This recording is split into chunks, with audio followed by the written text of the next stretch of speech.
আঁখি তার মাকে রাস্তায় পেয়ে বাড়িতে নিয়ে আসলে গৌরব তার মাকে বলে যে মা, তুমি কি ওনাকে চেনো? তুমি কি কখনো দেখেছো ওই মহিলাটাকে? মমতা বলে না, আমি এর আগে কখনো দেখিনি, ওনাকে চিনি না। কেন, কি হয়েছে? গৌরব বলে আঁখি এমন ভাবে বায়না ধরলো মহিলাটাকে আমি রেখে আসতে পারলাম না। কেন, কি হয়েছে?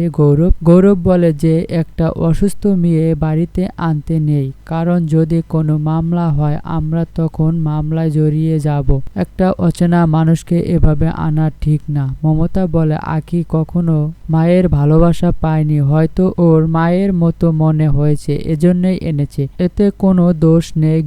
গৌরব বলে আছে মা। মমতা বলে গৌরব, তুমি ভুল করছো, আঁখি তো কোনো খারাপ উদ্দেশ্য নিয়ে বাড়িতে আনেনি, ও এমন কাজ করতে পারে না, সবার জন্য ভাবে, খারাপ হবে না, আঁখি এরকম মেয়ে নয়।